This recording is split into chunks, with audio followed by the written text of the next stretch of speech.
Paul, did you want to see me? Yes, please. Yes, please.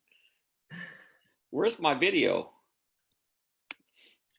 Start video. Ah, there's that guy. Well, hello, everyone. I'd like to welcome you to the Game Changed webinar. I'm Paul Davison, and I will be the moderator of today's session, and I'll be offering a little color commentary along the way. Today's session will be led by Brian Gray, my business partner, and he'll be covering a number of things. First of all, he'll be covering why the disruption we're going through at this very moment is different from the others we've experienced in the past. He'll be looking at the changes in sales behavior that'll be necessary to stay relevant going forward. And then finally, we'll be looking at providing you some takeaways, things that you can do right now in order to actually help you deal with this situation and help prove your relevance. So Brian, if you'd like to take us forward. Yeah, thank you. Happy Good Friday to everybody. And it's a real pleasure to be with you. And I know we have a big audience today, and it really warmed my heart when I saw many people that we haven't talked to in some time, and some old friends and clients want to be here with us today. While this is a somewhat joyous day and we're happy to be here, I think we're dealing with some real uncertainties where we feel there's an obligation to help you understand some of these dynamics and why they're different, but more importantly, what each of us can do about it. Because it's really not about a change coming. We've been preaching a change is coming for a long, long time. But the reality is the change has already happened. And it's really interesting when you look at December of last year, if people made the predictions of what we're going through right now, you would think that they would be absolutely crazy.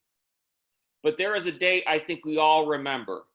And that date was March 16th, 2020. I think some of you might have sensed it a little bit earlier, but in my world, it was the date that our governor said, you're not to leave your house for a period of time. And you started saying, wait a minute, this world has gotten way different right now. And while I firmly believe this country and this world will recover from this, what we have to really pay attention to are some of the fundamentals and dynamics that have changed forever and always.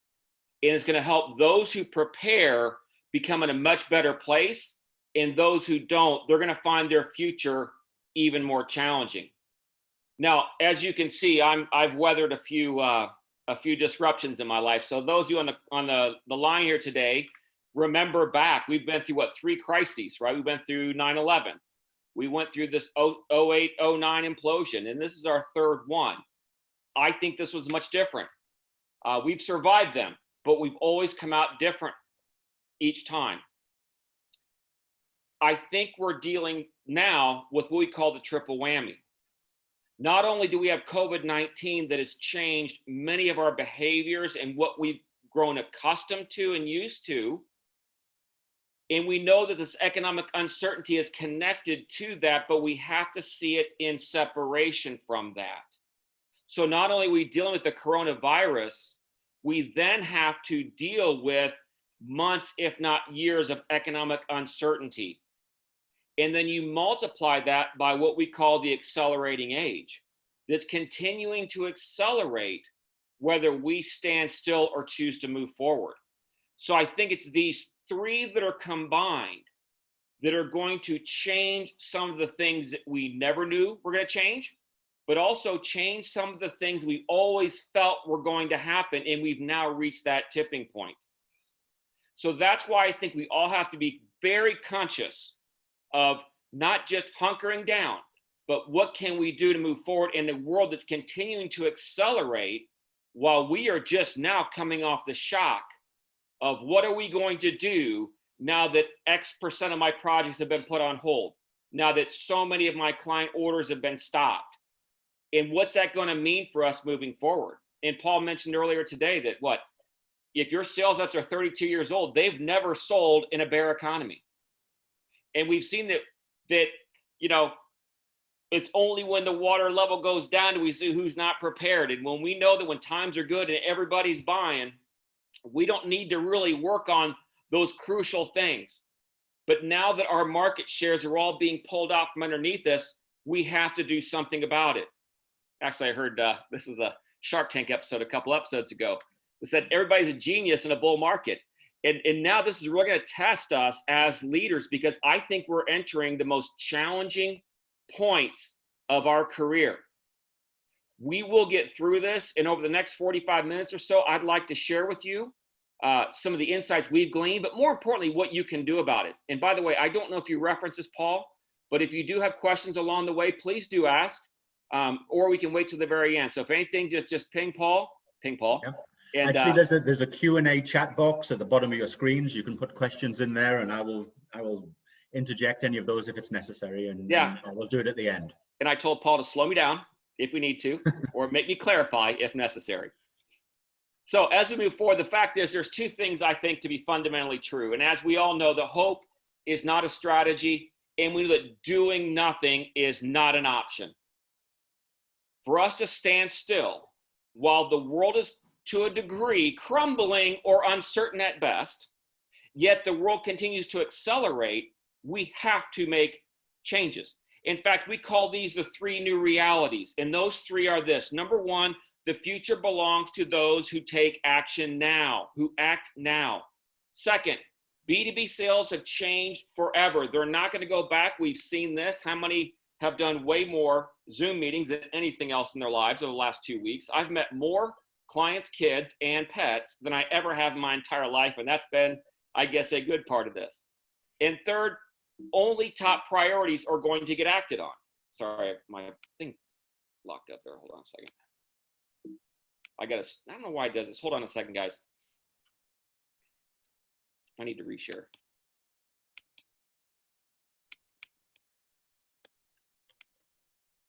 All right, can you see my screen again, Paul? Yes. Okay, and only the top priorities are going to get acted upon. So we're going to talk about these three new realities that seem somewhat obvious to all of us, but I want to not just make them real, I also want to help us understand what we can do about it. As we're putting our slides together, just as dynamic as things are, every day you see something like, oh, this would be really relevant. And this is from Dr. Fauci the other day that, he doesn't think we should shake hands ever again. It's funny when you think back in December saying, hey, in 3 months, you're going to be isolated in your home for a month without even seeing someone face to face. You're going to be told never to shake hands again. We would think they'd be crazy. And I saw, my wife found a Facebook meme. Somebody wrote, 2020 was to be my year. Next thing I know, I'm using coffee filters instead of toilet paper. And so it's just one of those things that I think that's a nature of accelerations, that things change so rapidly that we can't even get in front of it sometimes. So what we used to be comfortable with are no longer available to us anymore. And what's that really driving us is that the future belongs to those who act now. And we have to think about, what are we saying to the board, and how are we going to start acting now? In fact, if you go into many boardrooms, they'll say, what are we going to do about this uncertainty we're dealing with? And it's common to hear, we're going to tighten our belt, we're going to hunker down, we're going to weather the storm, we're going to do all those type of things. I think that's okay when the world is not accelerating. But what's happening as things shrink, in some boards, others are saying, we're going to take theirs. We're going to grow our market share. We're going to take advantage of this, and we're going to build the right kind of sales organization.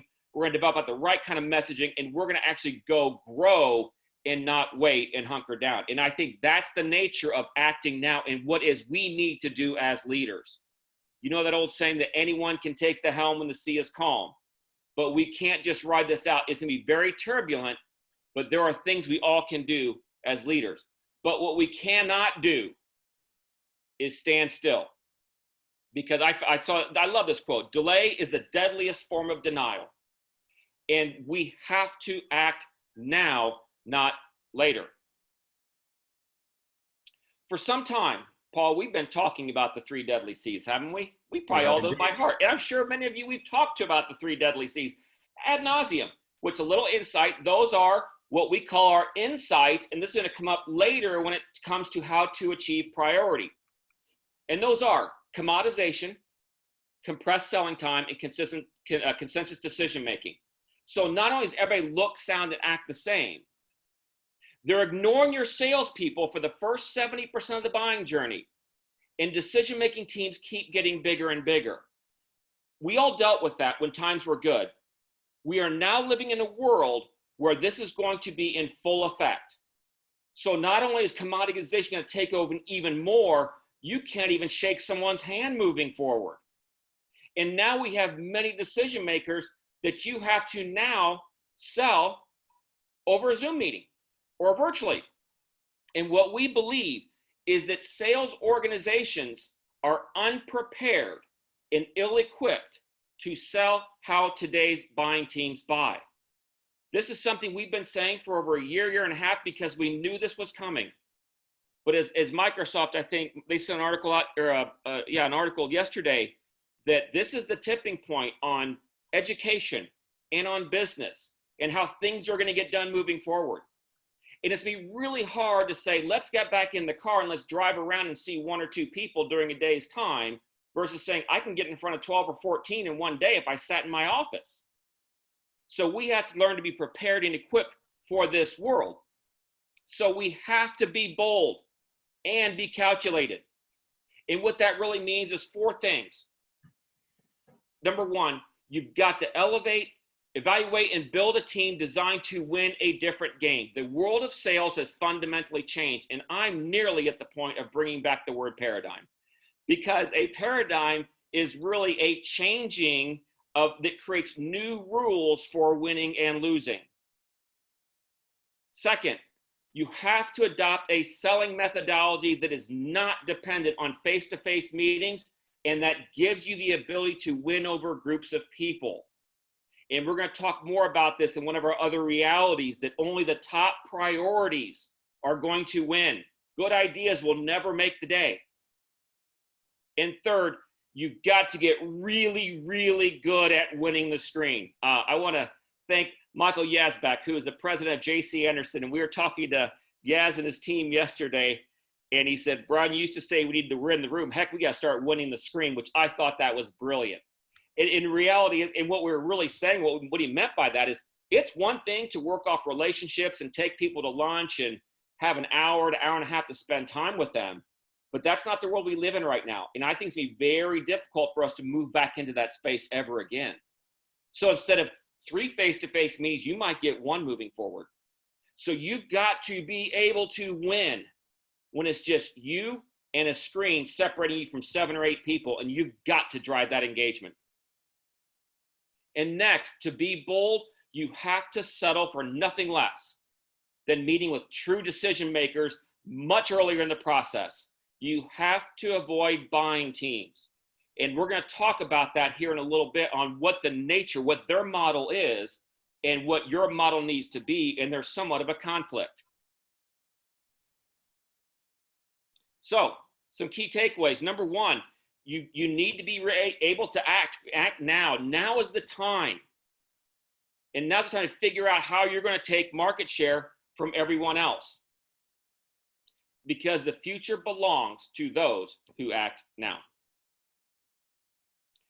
So new reality number 2, that is B2B sales has changed forever. And I know there are many on the call here that are friends from the AEC space, and they deal with a seller-doer environment. This is the same for you as it is everyone else. So it doesn't, if we're selling to other human beings, we have to realize that our B2B sales approach has changed forever.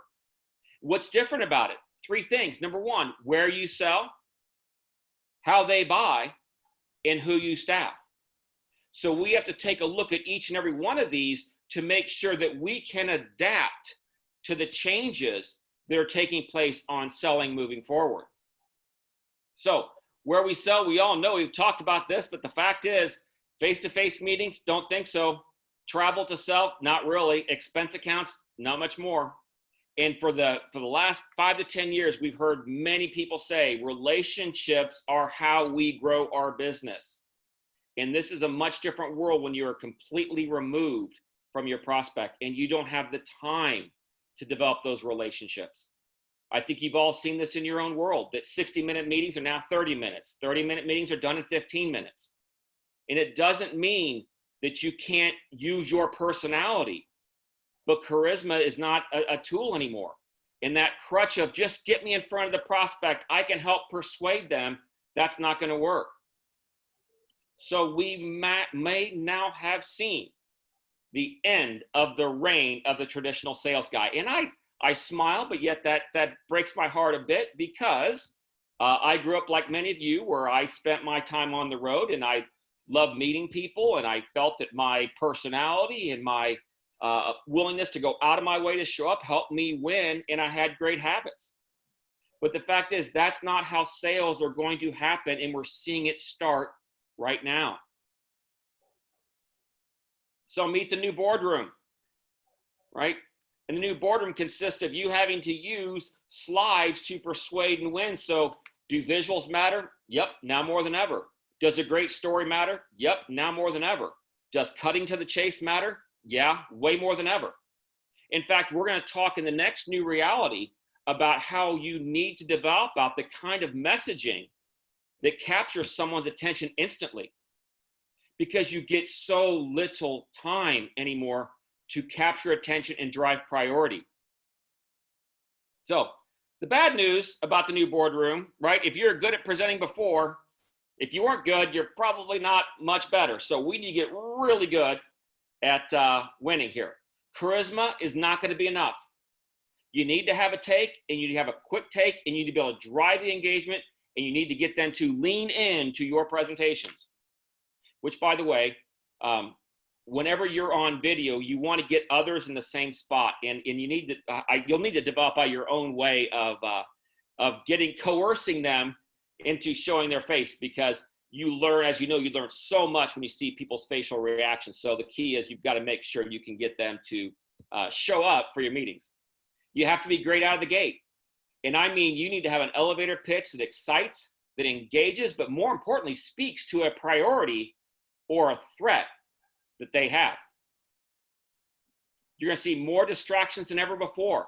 In fact, you get, I think, 60 seconds, Paul, tops, to capture their attention. Mm-hmm. And we believe in this new world that the sale has to be made in the first 9 to 12 minutes. Think about us old school sales guys. The first 9 to 12 minutes, we were just getting warmed up. We were just talking about current events and happenings and all that. And that's just not the reality when there are 6 other videos across the board. They're like, why should I listen to you? Why should I talk about this? I've got 7 other things on my plate I need to worry about. So we need to make sure we capture attention quickly. And you need to have the right visual aids to help you keep and drive attention and engagement. Yeah. So Brian, can I just interject here? So you've been selling via Zoom now for a really long time. Can you just talk a little bit about your experience of what it's taken in order to get deals done online? Yeah, it's structurally speaking, it's no different than face-to-face. But what it does, it cuts out all the other crutches that we used to use. Like I said, our personality, our charisma. And I think what's really important, whether it's a first phone call or a video meeting, is that you've got to be able to capture a threat and a priority they have instantly, or you will be discounted. So it's really solidifying your elevator pitch. That is the most important tool in your toolbox if you're going to start new business opportunities, because the filters are strong, and no one's thinking about buying anything new right now, are they? So what is it we're going to do to get them to connect what you do, but more importantly, why, and how it becomes a priority of theirs, so you can actually start helping them work their way out of the challenges they have. Also, the video is a really important component of selling. I know that you've commented on a number of times that you see what's going on in the room. But I know as well that a lot of people will hide and don't turn their video on. What do you do in order to get them to turn it on? I don't have that much material, but my go-to is I don't get to see your smiling face today. Now, I do mean that. So don't, if I ever say that of any of you on this line, don't think that that's insincere, because I do like to see people's smiling faces. But first you have to do it yourself, right? And I know that many of us, the first time we're getting on video makes us a bit nervous, but you know, what are you gonna do with a face like this? You gotta get over it, right? So put yourself out there first. And it's funny, we've had a couple people that we've teased a few times about showing their face, and Jeff showed his face the other day, and he gets a round of applause from the whole room because, yay, there's Jeff, and so it's just having some fun with it. But I do think that even though we're becoming more virtual and distant from each other, there are still ways to be very human with video. Mhm. Okay. Thank you, Paul. So we've talked about how selling is going to change, but there's also a big difference in how people are going to buy. And what we're seeing, as you know, I mean, this is no news to anybody. Budgets are cut. Your prospects are uncertain about their future, and they're very, very risk averse. And the more you understand how they're going to go about the effort of buying, the easier it's going to be for you to adjust your value to what they really prioritize, because only the top priorities are going to make it through. And so when you think about the whole buying phrase, and earlier I mentioned that there are two competing models going on. You have what they're doing and what you want to do. But when you think about what they're doing, they're actually, and this has been happening for some time, that they're actually ignoring you for the first 70% of the buying journey, right? They're only bringing you in at the very end, right? And then you have this compressed selling time. So they think they know what they want, right? Any kind of a lead you get right here, we call them late stage leads. And that means that everybody's the same. They all can do it. So I want to bring in 3 or 4 organizations. I'm going to talk about, I want their pitch. But what happens is we've also gone from 1 to on average 6.8 decision makers, which is really driving this whole idea of consensus decision making. And you all know this, getting 7 people to agree to do anything is really, really difficult. In fact, that's one of the reasons why people don't change providers or even do anything at all. So what happens is we now turn this moment that we have to actually, I can't, my video's in the way, Paul, so you have to coach me through the next thing. And every time I try and move my video, I have to restart. So please help me through this slide here. So what do we see on the screen here, Paul? The 3 ugly questions are, can you do it? Do you want it? And how much is it going to be? Fundamentally, they are fulfillment questions. Absolutely. And we all know that when you get the RFP or where you're brought in at that level, that they don't really see the value of what you're bringing into place. So what does that do? It drives this, what we call the race to the bottom. And the race to the bottom is merely based on the fact that if I can't tell why any of you are different, why would I ever pay anymore? And that becomes the third deadly C, which is commoditization. So this is what happens when you get brought in at the last moment. This is the buyer's model. We're going to talk in the next reality of how we're going to contend with this buying model, but it's going to take a different sales methodology than what many of are used to and or are available to us, especially since we can't get face-to-face. So we talk about this race to the bottom, and we all know what that is. And if we can do anything at all moving forward, is let's not make discounting the way for us to work our way out of this economic uncertainty. It's not going to help you long term, and it's only a sign that they see no distinct value between you and your direct competitors. So we've talked about how you need to sell. We've talked about how they're going to buy. Now we need to talk about the team that you have or the team that you need to build. And this is really hard for us as leaders to come to terms with, but when the world fundamentally changes, the type of people and the approach and ability change just as much.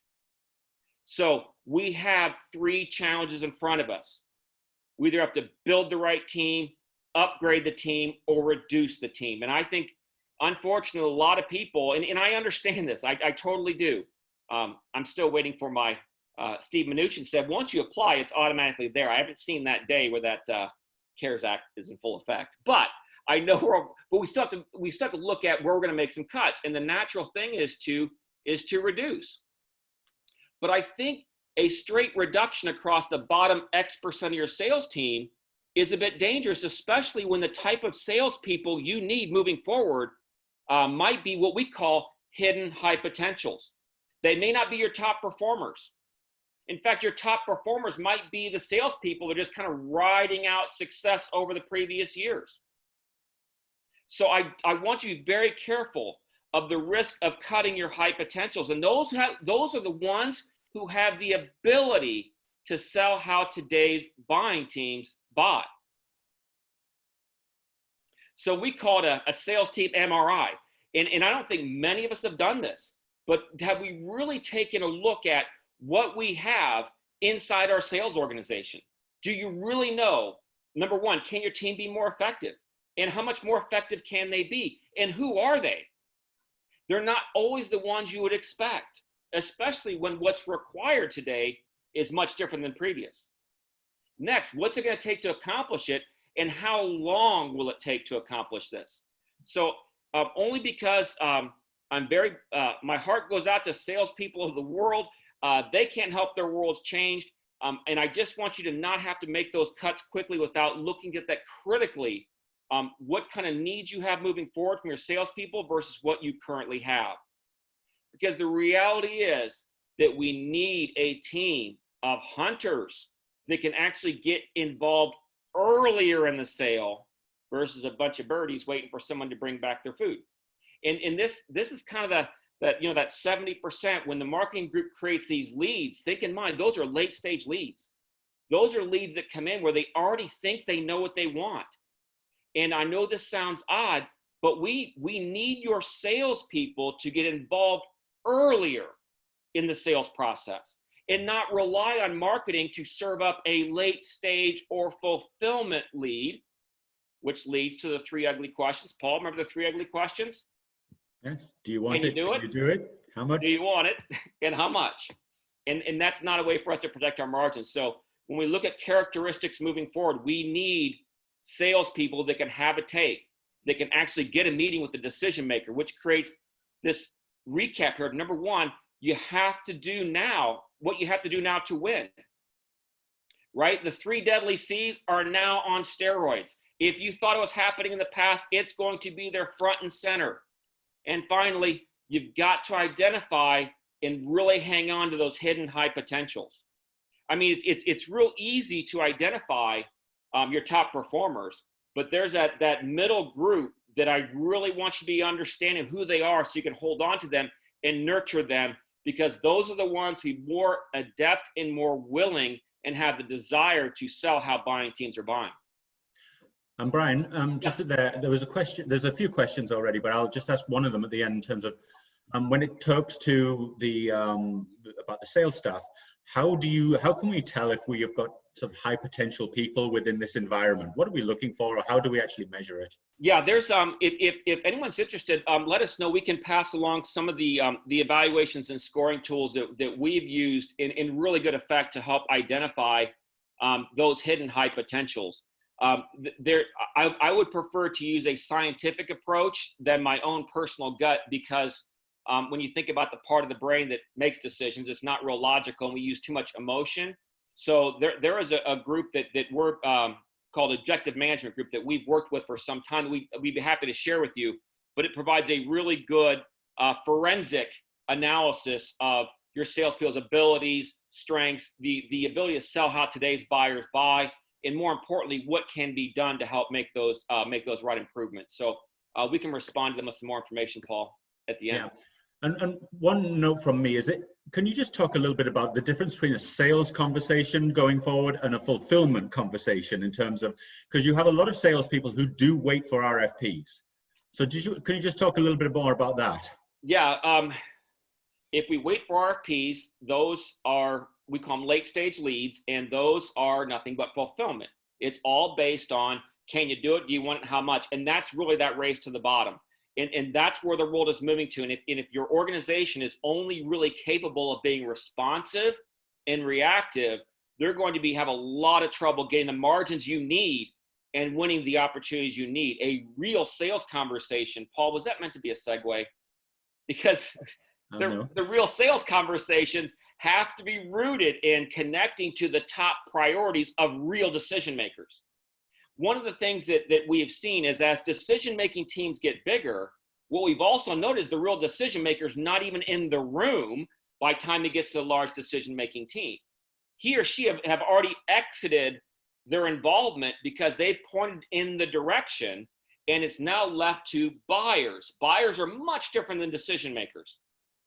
So we have to make sure that we're able to drive sales conversations with decision makers, and that's really about being able to connect your impact to your prospects' top priorities, because they will do nothing with anything else unless it's a top priority. Paul, did I answer your question? Yeah. I have another question here from Yeah. Daryl Henderson, actually. How do you evaluate your presentations on video? How do you get the vibe from the room? Yeah, hey Daryl. That's really good. I think that seeing their faces is clearly really important. It's really no different than when you're face to face and looking around. I think that this may sound a little weird, but to get a presentation right, you've got to really believe in it. And I know that sounds trite, but it's actually very deep meaning, because when you really understand the true impact you create and how it actually helps someone, you create this enthusiastic energy that really spreads with others and drives their involvement as well. So I practice in my head over and over and over again. We'll talk about elevator pitches here in a minute and why they're really important. But to me, the way to get really good at a presentation is to believe every single aspect of that presentation. And then what your mind starts going towards are even better ways to visualize or better ways to support. So I feel like the perfect presentation's not been played out by me. And so I'm always striving to make it better, but it becomes rooted in the beliefs around our insights and our elevator pitch. So it's the fundamentals of that. And then the visuals in your performance will all fall into play next.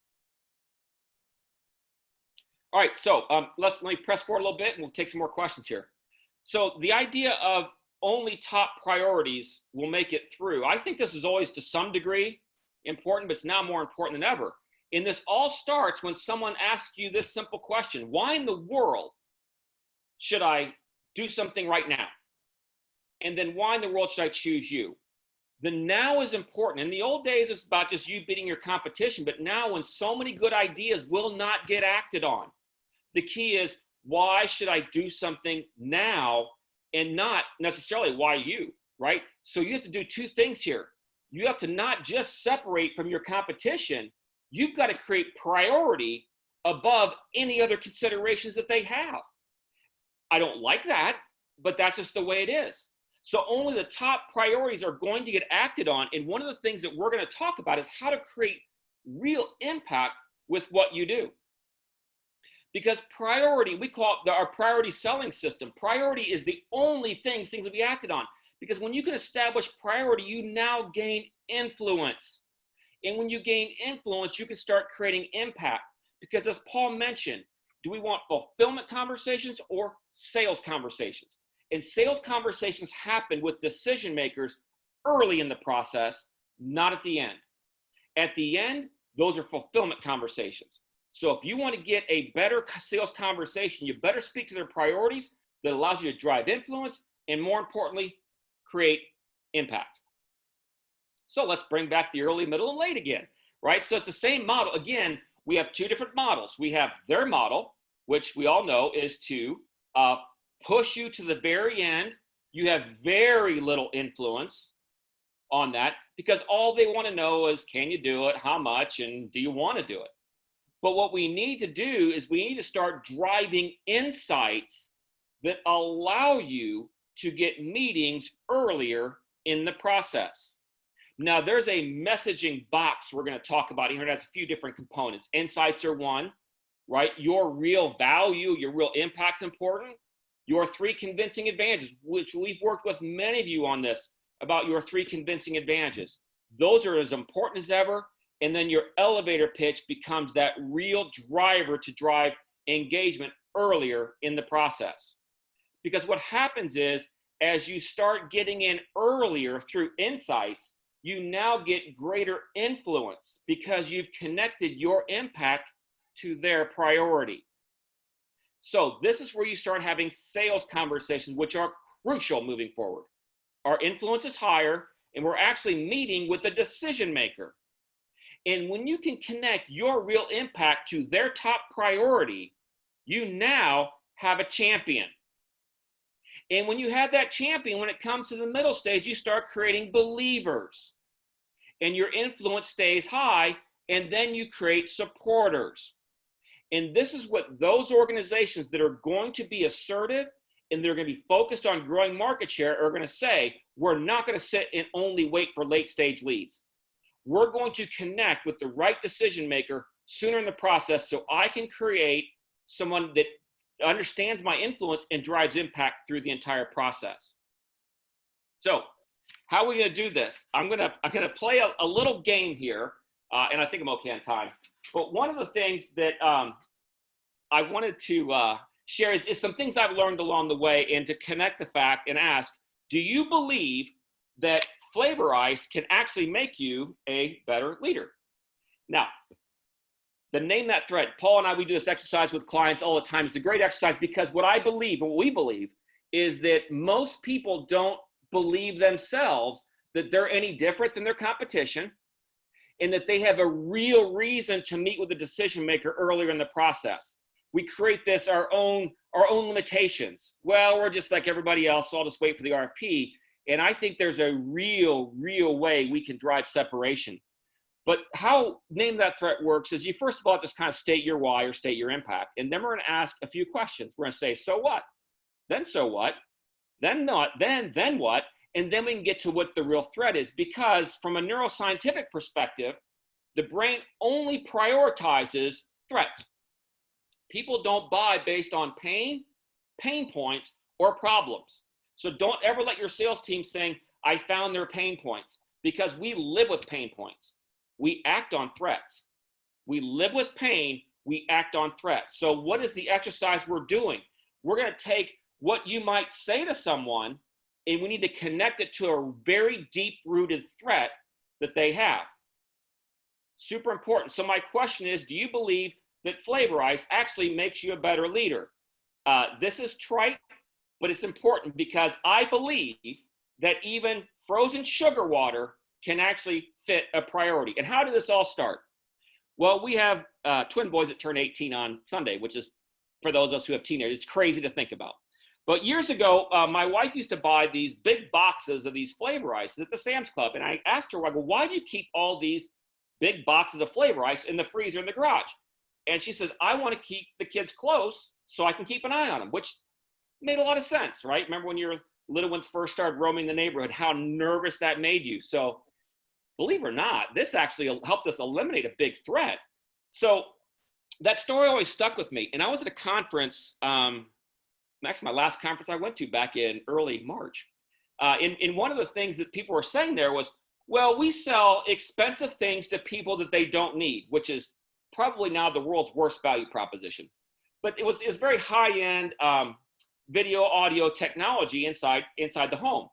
And I don't accept that. I don't believe people spend money on things that they don't really want, or that eliminate a threat or a fear. So I told the story of this box of flavor ice and what it really, how it drove my wife's decisions. And then Adam Perkins, who's the CEO of a company called Masterpiece Audio, said, Brian, that's really funny you said that, because my wife did the same thing, brought them back to the office, and all of a sudden it was, I realized in the summer I got an extra 10 to 15 minutes to learn about my technicians' days, what they ran into and the opportunities they came across. He said before this, they'd come back to the shop, clock out, and take off. So it's really interesting to think about something like flavor ice actually helping solve a problem. But we need to start digging deeper to really connect what this product is to the threats it helps eliminate. And I'm telling you, if I can do this with frozen ice, Paul, we can do it with any business, can't we? You can. And this is actually a downloadable resource. If you want this worksheet for you and your team, I'd be happy to share. And we all know the Simon Sinek what, why, and how. We don't buy what we do or how we do it. We buy the why. Because when you think about what flavor ice is, it's nothing but ice, pure cane sugar, and food coloring. So there's no real value there, and there's no real difference there between them and their competition. Well, let's look at how it's made. Now, that machine probably looks like every other machine, so there's no value there, but why do people buy it, right? You can say why, because we bring people together, which actually is not a bad marketing slogan, but it doesn't go deep enough because there's plenty of things that can be bought that brings people together. Excuse me. So let's apply the Name That Threat game. We simply start by asking, well, so what? So what? You bring people together. And we're going to apply this to Adam's world as an example, right? So what? Now your technicians will spend a little more extra time with you after their shift.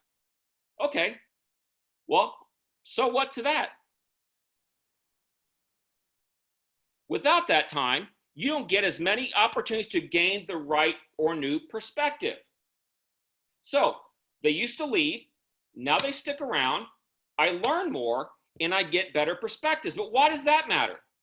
Why that matters is these perspectives give you insights about why people are or are not buying from you. That's interesting. But then what? Then what? Without insights, you lack understanding and you lack understanding. The understanding doesn't make you a good leader. If you don't have the right insights, how can you be the right kind of leader to lead your organization? And that's the real threat, that you're actually going from we bring people together to I now have insights. And if I lack insights, I can't be the leader that I want to be. So the real value is Flavor Ice will help you become a better leader. Now, I know this is a silly example, but if we can do that for this, because that's exactly what it's doing for Adam's business, it's no different than what it helped my wife, Kim, with the kids being a better mom because we're able to keep our eye on them. So it doesn't matter the business. It does not matter the business. We can actually connect your impact to their real value. And guess what? When it comes to the new reality number 3, the only top priorities will get acted on. You have to get in early. If you don't, you're going to fall into the fulfillment trap and all your value is gone. But now, if you are the Flavor Ice salesperson, you can actually call on CEOs and have conversations about how they need to become better leaders and create 3 really good insights around better leadership. Do you think someone would take the meeting there? Absolutely. At the end, you're just providing frozen sugar ice water, frozen sugar water. But the fact is, you're meeting with the right people who are prioritizing the fact that they want to become better leaders. And you have to develop this brain-centric messaging framework in understanding how the brain makes a buying decision, but most importantly, what it prioritizes. It always prioritizes threats. And I talked to 100 companies, and 99 of them do not connect their impact to any sort of a priority that a decision maker would have, and then they're stuck in fulfillment selling, and they're not able to have sales conversations. Because even sugar water can drive separation and priority to your prospects. So if they can do it, I think you can too. So Brian, yes, we talked in that section about insights. Can you give examples of insights that we use in order to actually be able to get into have conversations earlier and avoid the fulfillment trap? Yeah, and if you want, I can share the elevator pitch too, because we have to actually do what we do for other people. But our insights are all rooted in what we call the 3 deadly C's: commoditization, compressed selling time, and consensus decision making. Every piece of content that we create is designed around those 3 insights. And once you have those insights developed, you don't need to stop until the entire world has heard those insights, because that's supposed to get meetings with people sooner. And then once you have the insights, you can actually create an elevator pitch. Paul, do you want to hear ours? Yes, please. All right. It always starts with the belief statement. We believe the biggest current threat you face is becoming a commodity in your prospect's eyes. And what's making it worse, Paul? Decision-making teams keep getting bigger than ever, and they're ignoring your salespeople to the very end of the buying journey. It's driving what we call a race to the bottom. And we believe organizations are unprepared and ill-equipped to sell how today's buying teams buy. And then you start providing a lift on how you help them and how we help them by helping you win the brain, to win the journey, to win the deal. It creates a real consistency across your entire sales organization. But why this works is that when you call a CEO for the first time, they want to know what you do. You do not want to tell them that you sell frozen sugar water. In our case, we tell them that we believe the biggest current threat, and guess the type of conversations we have with people. They're very real, especially if they connect to a deep-rooted priority, a threat that they have. And that's what's going to be required of all of us moving forward, which is why I wanted to walk through the exercise of the Flavor Ice as an example to show that we've got to get deeper so we can connect to a real priority someone has. Thank you for that question, Paul. Yeah, and also, you know, we do a lot of work around identification of pain. but you've talked about threats there. Can you talk about the difference between a pain and a threat? Yeah, I think pains are something we tend to live with, right? But threats are things we always get acting. There's three I's, right? They're immediate, they're impactful. What's the other I, Paul? Important. Important. Immediate, impactful, and important. That's the making of a threat. And you're right, many get confused with a pain versus a real threat but the thing is, when you look at new reality number 3, only the top priorities are going to get acted on.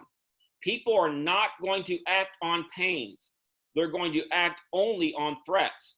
And it's up to you to connect your impact to a priority, or more importantly, a threat that your prospect has. That's how you connect with a prospect who is a decision maker and not a buyer. So I know we have some questions, but let me kind of recap here. So number 1, we know the future belongs to those who act now. Hope is not a strategy, and doing nothing is just not an option. Second, I want you to understand that B2B sales has changed forever. We saw this coming. We just didn't know that face-to-face meeting would be pulled away from us as rapidly as they have, and it will be some time before we ever get back to that. And I don't know that the buyer ever wants to go back anyway. Why would they want to spend an hour to an hour and 15 minutes because you drove 3 hours out of obligation? They meet for an hour and 15 minutes versus let's just jump on a WebEx and let's talk there. So you have to be prepared with the right people, the right messaging, and the right skills, because the reality number 3 is only the top priorities are going to get acted on. And I bet that's a 3 to 12 month reality right there. And if you want to increase sales, we have to find a way to connect your impact to their top priority. So, Boy, I finished with 17 seconds to go, Paul. I was nervous 30 minutes or 45 minutes ago. Yes. Okay, Brian, so we have some questions. So let's take some of those. Sure. One comes from Greg Stanley here. Oh, hi, Greg Stanley. Hi, Greg. Once you develop your organization's effective messaging, how do you go about ensuring it is consistently delivered to the market by the sales team? Oh my goodness. Oh my goodness. So it's as sales managers, this is the responsibility for sales managers to not just reinforce, but to really coach and help develop out your salespeople. Because to me, as a business leader, if I had a team of salespeople, knowing that I meet with them 1 hour a week, so there are 39 hours a week that they're out saying who knows what to prospects who care I don't know, and my future's in their hands. So not only do we have to be very observant, there's actually some sales technology where you can actually start investigating and listening in on these presentations and identifying how many questions they're asking, right? Are they saying the right things? Where were they getting tripped up? Because you need to be a real-time coach in today's world. And since we're at a video first approach, it allows sales managers to be very observant of behaviors. Whereas in the past, when, as long as we're selling, sure, we're commit some sins here and there, but I think that we have to be very observant and acute and stay on top of that.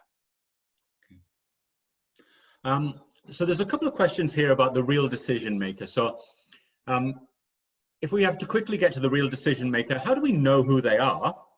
And I think the second one was, how do we get through to those people via video, via the gatekeepers? Yeah, good two-parter, actually. So I think that in the flavor ice example, I would look at who in the organization cares about becoming a better leader. If that's what we came to with our real impact and the threats that we help solve, I would say who in this organization cares most about being an effective leader. And then that's a simple way of identifying in our world, Paul, who cares most about margins, revenue, and market share. So when you understand your real impact, then you want to find as high up as you can go. I'd love you to all be attached to the CEO level. It might just be one level below, but I will say this for sure. I believe most, if not all of you, are selling 1 or 2 levels below where you should be selling. So we need to understand their threats that they deal with on a day in and day out basis, connect your value to those threats, and then create insights that you start communicating it around. So this might be webinars, it might be email outreach. And that's why subject lines still really matter, because it's gonna be hard just to cold call in, but there's a way to drive the right kind of demand. So when you remember that the blue showering effect around insights again earlier, that's really about demand building. And this is how we need to work closer with marketing to make sure that they're using the right messaging that appeals to a higher decision maker's threats than what we currently are. So there's some good old-fashioned marketing involved here, but marketing has to be just as involved as sales. Much like I said, salespeople have to be involved much more earlier in the process. Another question here is, time and windows are tight with meetings. Running over or being late is less of an option now. How can people better prepare for tighter windows? Oh, that's, man, I tell you, only, I want to see if certain people are on this call that I know well. The idea is getting in front of your schedule. And I think that that's where, we mentioned that charisma doesn't play into this, that you have a take and you have an elevator pitch and you have the right kind of questions. And I think that, as I mentioned, you get 60 seconds for them to choose to pay attention to you or not. And you have to make the sale in the first 9 to 12 minutes. So we call these moments of truth, Paul, right? These moments of truth are moments in the journey where you either move forward or you fall off. And every single moment of truth is very, very valuable. And I think respectful of someone's time is crucially important. And it's got to be something always in the back of your mind. And what it does, it drives you to get to the point sooner, right? To connect to their priorities faster. Because I'll tell you one thing, when you connect to someone's priorities, they don't cut you off on time, by the way. They'll give you more time. But make sure you have your agenda prepared with some flexibility, but to make sure that you're not going to get a full hour. If you got a 30-minute meeting with someone, we need the selling part to be over in 9 to 12 minutes so that you have 18 minutes to say, how do you feel? What do you think? What would you do next if you were me? And the kind of questions that are designed to drive that consensus to help us win that moment of truth to get to the next phase. Another question is, how do we know if we have the right sales staff? How do we find out who the high potentials are? Can you tell us more about that? Yeah, as I mentioned earlier, it's really, I prefer to use some form of a scientific proven approach than my own gut. So whoever asked that question, Paul, if we can send them some information on how we've been able to do that from an objective scoring basis. But as a leader, with uncertain economic futures ahead of all of us, I really think that MRI on your sales team. So whether there's one or two options out there, but some kind of a scientific approach to identify, can they sell? Do they have the will to sell? Can they sell to buying teams? And it helps you really uncover without bias or without emotion how they score, but more importantly, what needs to be done about it. And that's actually one of the first engagements we do for people, because it's really hard to help improve an organization's structure or messaging if there are these really big gaps and deficiencies in how we approach selling. Mm-hmm. Daryl has asked a couple of extra questions here, so I'm going to go through those. What do you leave with potential client, if anything, to help them decide that you're the right team? So he's talking about leave behinds, I presume, after a Zoom meeting, potentially. Well, I think two things. I think that if people, I don't think pass along information persuades or convinces anyone. And I don't think more information helps them make a decision. So my take is that within the call, we create takeaways that we're going to do, the next steps we're each going to take. And that gives you a really good understanding of what the next steps are going to be. So it's always important, Daryl, to have the next steps figured out on the call and not rely on pass along information to drive any more interest. Now, if we did do that, I would send over case studies or scenarios where the exact same pains and threats you're helping them eliminate was done for others in very similar industries. So it just, the idea of more information doesn't tend to make decisions easier. In fact, studies show that more information actually confuses the prospect. And I would rather use our interaction to create the next steps versus relying upon information. But any information you send, make sure it supports your insights and supports your elevator pitch. And the final question we have here at the moment, it really relates, is a really interesting one that relates to the AEC industry. And it's saying, what happens when you believe that your client's threat will compromise your business model? For example, I believe that colleges and universities will have to face the reality that online learning will continue to grow and challenge the paradigm of building higher-end residence halls. Designing residence halls for colleges and universities is part of our focus. So how do we support our clients when we think it might diminish our business? Wow, that is a super solid question, because it's really asking you to become part of the solution and not hide from it. Because I could think of some really good what if questions. And when you do a presentation, we didn't cover that today, But when you do a presentation, you always want to start with 3 rhetorical what if or wonder why, or in this case, what are you going to do when? And if we can put that elephant in the room or on the table like we had in some of our slides, because that lives deep below in their subconscious, if not their conscious, of what am I going to do when? And I think it'd be super refreshing if an architect firm comes along and saying, what are we going to do when this is happening? Because what they're going to do is they're going to build a significant degree of trust with you. Because if you don't address it now, it's going to come up later anyway. And it's actually going to cause you to lose the job because they won't do anything. But what if you could help them create solutions that helps them recruit better, right? Help them retain better. And that becomes the focus. And maybe it changes your business in a way, saying maybe a super significant remodel is what's needed because we don't want to drive too much risk. And I think they see you as a real business partner then by calling it as you see it. Because if I ignore that real threat they have and your competitor comes along saying, hey, I get it. You're probably worried about these 3 things, right? Distance learning. Like, oh my God, that's exactly what I'm dealing with. And then you start having a real conversation. And I think it actually helps your business, but maybe not in the way that you would have liked to have gone, right? Because all of us are seeing deals a bit differently now versus March 15th, right? So it's going to help you, but maybe not traditionally how it helped you in the past. Okay. Well, thank you, Brian. Yeah, my pleasure. We're at the end of the questions. So do you want to talk about other leave behinds and other things that we have? Yeah, there's 2 things. There's and Nate, I'll have Nate get this out to everybody, but we do have a recent ebook that we published. I think it plays along very closely to what we talked about here today. And it's just such a moment in all of our lives that we're all going to know and go back to these certain moments. And I think that we need to be that collective team that we work together to solve some of these challenges and problems. So I think the ebook will be very, very helpful. Also, as a downloadable resource, the Name That Threat worksheet, I think that's either in the ebook or it can be a separate tag along as well. And I think those have both become really good follow along. For those that might be interested, what we've actually had to develop, and actually it's the right thing to develop, is to help organizations do something about this now. And we're calling it Revenue Catalyst because it's not about just closing the deals in your pipeline. We've got to start transitioning our sales team for the future and then transforming the business. So if this is something you're interested in talking to us about, we only have room for about 10 of these projects across the country right now. But I think it's really important when people have to do something now. We've got to find a way to protect the opportunities in your pipeline. We have to get on with the transitioning of the sales team, helping get the right team built, get them reinforced and coached properly with the right sales tools, and then transforming by helping them identify the best places to go, the best opportunities to take advantage of, because their business is not going to be the same as it was earlier in the year. And while I'm not at any liberty to say that we're going to hit our 2020 numbers because we've taken quite a hit, but there is something to protect, and there's still more business to get if you can connect deeply with your prospects' threats or priorities. That is my thank you.